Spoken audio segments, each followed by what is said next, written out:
On sait que U1 égale 130, donc U2 est égal à 130 plus 52, soit 182, et U2 est égal à 182 plus 52, soit 234. Comme le coût augmente de 52 € à chaque mètre supplémentaire, on en déduit que la suite U est une suite arithmétique de raison R égale 52 et de premier terme U1 égale 130. On peut alors écrire UN égale U1 plus N-1 fois R, soit UN égale 130 plus N-1 fois 52. Après développement, on obtient UN égale 78 plus 52R. On nous demande ensuite de calculer S2 qui est égal à U1 plus U2, soit 130 plus 182, ce qui est égal à 312. Puis on nous demande S3 qui est égal à donc U1 plus U2 plus U3, ou alors S2 plus U3, ce qui fait 312 plus 234, soit 546. Il nous faut maintenant compléter l'algorithme. Dans cet algorithme, la variable C correspond à la somme totale dépensée pour réaliser le forage. Chaque mètre supplémentaire coûte 52 € de plus que le mètre précédent.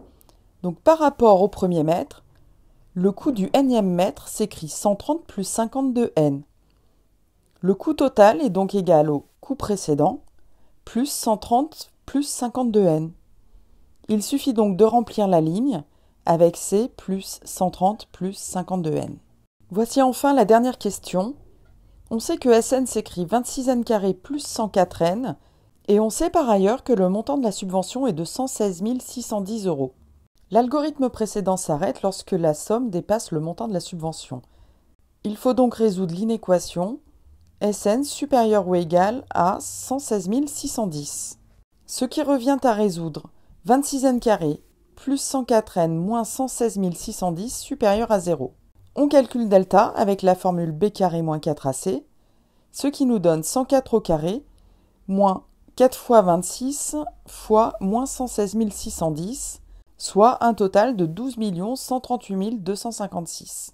On calcule alors les deux racines, x1 égale moins b moins racine de delta sur 2a, ce qui nous donne moins 104 moins 3484 le tout sur 52, soit moins 69. On calcule ensuite x2 moins b plus racine de delta sur 2a, ce qui donne moins 104 plus 3484 sur 52, ce qui est égal à 65. On en déduit alors le signe du trinôme 26N² plus 104N moins 116 610. Ce trinôme est donc du signe de a à l'extérieur des racines. On aura donc un signe plus entre 65 et plus l'infini, et un signe moins entre 0 et 65. Le programme renvoie donc la valeur n égale 65. Cette correction est maintenant terminée. Si ça t'a plu, n'hésite pas à mettre un petit pouce bleu, ça fait toujours plaisir et ça m'encouragera à te faire d'autres corrections. Pense également à t'abonner sur la chaîne si tu veux recevoir les prochaines notifications de vidéos. Et tu peux également me retrouver sur Instagram avec le pseudo mathmaster06.